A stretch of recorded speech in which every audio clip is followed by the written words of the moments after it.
This is KVUE News at 5. Greg Kelly back in Central Texas tonight after his conviction of assaulting a child is called into question. Plus, I am announcing a special session to complete that unfinished business. The issues Governor Greg Abbott is calling on lawmakers to complete in a special session. Good afternoon. I'm Terry Gruca. And I'm Mike Rush. First tonight, Greg Kelly back on Williamson County soil 3 years after a judge there sent him to prison on a child sexual assault case. KVUE defender and Austin American-Statesman reporter Tony Plohetsky is live at the Williamson County Jail. Tony? Well, Mike and Terry, Greg Kelly arrived here in Georgetown really within the past 90 minutes. He was driven through this gate here at the Williamson County Jail, and he will stay here until August when a judge will have a hearing in which Kelly is seeking to have his conviction overturned. But for his friends and supporters and family members, today was something of a homecoming and a time to celebrate. A single unmarked sheriff's SUV transported Kelly from the Wynn unit in Huntsville, where he spent most of the past 3 years. Sheriff Robert Chody greeted him personally, and deputies helped unload a bag of Kelly's belongings. We are told that behind the scenes, Kelly was allowed to greet and hug family members, including his mother, who was here but did not talk to reporters. Kelly remains a convicted felon in the sexual assault of a 4-year-old boy, but in the past 3 weeks, prosecutors have identified another suspect, Jonathan McCarty, whose mother operated an in-home daycare. Kelly, who was then a senior at Leander High School, was staying with the McCarty family because his own parents were ill at the time. Now, it is possible that Kelly could be released on bond at some point in the future, but we don't expect that to happen immediately. Now, coming up tonight at 6, we will hear from one of his most vocal supporters, as well as learn a little bit more about what life will be like for Greg Kelly here at the Williamson County Jail. Reporting live from Georgetown, Tony Plohetsky, KVUE News. Thanks, Tony. That alternative suspect, Jonathan McCarty, is also in the Williamson County Jail tonight, but he's there on probation violation charges. He was scheduled to be in court this morning. However, that hearing has been reset for July, where a judge is expected to revoke his probation on drug charges. Governor Greg Abbott is calling lawmakers back for a special session. It will start July 18th. KVUE political reporter Ashley Goodell is live at the Capitol. Ashley, for a lot of people, this is not a big surprise.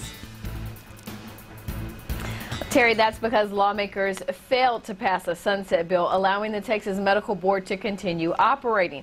And Governor Abbott says since he has to call lawmakers back at the taxpayers' expense, he will make this session count. The governor is putting 20 items on the special session call. The first is that sunset legislation. Once it's passed, 19 other items will be added. Abbott says his top priority is children and their education. He wants to increase teacher pay by $1,000, give administrators more flexibility in hiring and firing, and create a school finance reform commission. He also wants legislation passed that got a lot of pushback in the regular session. For instance, stopping the automatic deduction of union and professional organization dues from some state employees, including teachers, and creating education savings accounts for special needs students. Supporters call it school choice, opponents, vouchers. We should also provide better opportunities for students with special needs. I've talked with countless parents who shed tears of joy when talking about the potential for them to be able to choose the school that is best for their child's needs. Those parents, they need our help. The school voucher legislation, which again is being sold, surreptitiously as some sort of a mechanism to help kids with special needs, when we know that they would lose their federal rights if they entered this program. So these are bad bills. And the governor also wants to see bathroom privacy and property tax reform bills passed in the special session. I'll have more on that tonight at 6. Live at the Capitol, Ashley Goodell, KVUE News. We'll see you then. Thanks, Ashley. Paris prosecutors have opened a counterterrorism investigation after a man attacked police with a hammer outside Notre Cathedral. Authorities say he targeted officers on patrol and was yelling, "It's for Syria." He was carrying kitchen knives, a hammer, and other sophisticated weapons. The attacker was shot and wounded. His name has not been released. Notre Dame is one of France's most famous landmarks. Several hundred people were inside at the time of the attack. None was hurt.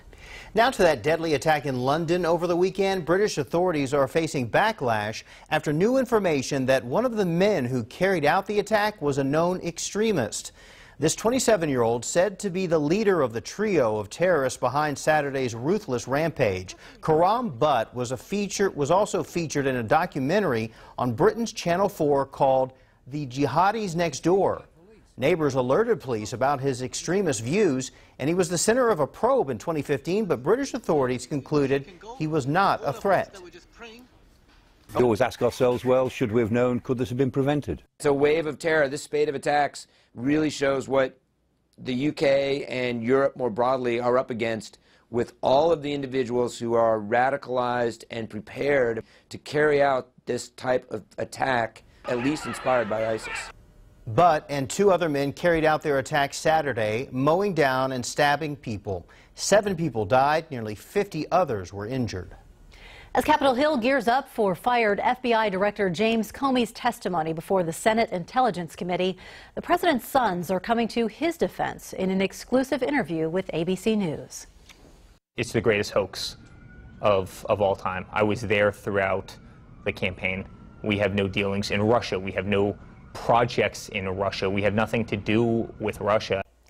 While more facts on Russia could come out Thursday, the sons also defending Dad on a different series of tweets, saying that every time the president tweets, he gets criticized by the media. And while they don't discuss day-to-day operations with the president, he still gets profit updates on his company. A Kingsville, Texas native is the first person arrested for leaking classified information under the Trump administration. 25-year-old Riley Winner was arrested the same day the leaked information was published by the online news source The Intercept.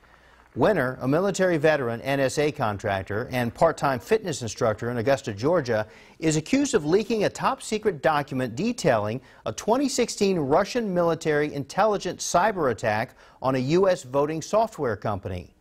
The leaked documents suggest election-related hacking went deeper into U.S. voting systems than previously known. Manor ISD is testing out a new dress code for some of its students. 3 schools will require uniforms at the start of the next school year. KVUE's Christy Millward is in Manor. She shows us why the district is making the change. The superintendent here in Manor tells me they have some new innovative learning spaces, like this new middle school still under construction. It's in spaces like this that he says they'll try out this new innovative dress code.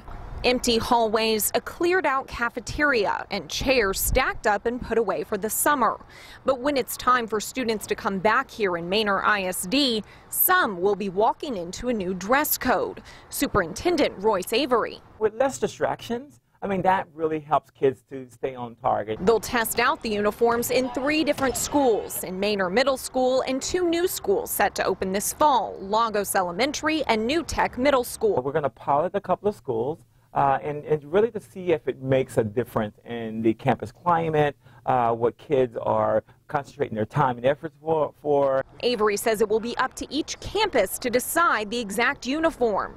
At the middle schools, a colored polo and khaki or black pants or shorts, and they will allow hooded sweatshirts. At Lagos Elementary, blue, black, or gray polo shirts, black or khaki pants, and no sweatshirts. It'll make things easier as far as back to school shopping. Adina Herrera will have 2 students in uniforms with the start of school. I think it'll just help, just overall, the pride, the unity, just everyone is equal. She hopes it will help with the cost of clothes and help prevent competition. I feel like there's always going to be distractions, even if they're wearing the same clothing, it's going to be, oh, the shoes, oh, the hair. There's always going to be distractions. It's one thing less, and you have to take baby steps.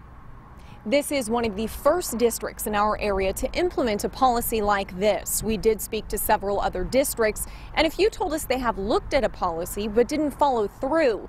A few schools in Austin ISD, like the Men and Women's Leadership Academy, do have uniforms. Reporting in Manor, Christy Millward, KVUE News. And Chrissy tells us the district says it is working with local retailers to make sure there is enough supply. They also plan to work with low-income families who may struggle to buy these new clothes. I found them pretty cheaply on Walmart, so if you're interested, they're about half the price of Walmart, about $3 for a polo. That's not bad. Yeah, not bad at all. Hey, I want to clarify the identity of that person in the story I was telling you about, the Kingsville native, the first one that was arrested for leaking classified information in the Trump administration. Her name is Reality Winner. That is the correct pronunciation of that name. Coming up, a woman accused of encouraging her boyfriend's suicide, and the evidence is in the text messages. How her defense team is fighting the claims. Plus, could this be the longest Uber drive ever? A 650-mile ride from Texas to Tennessee. You're watching KVUE, where trust is earned.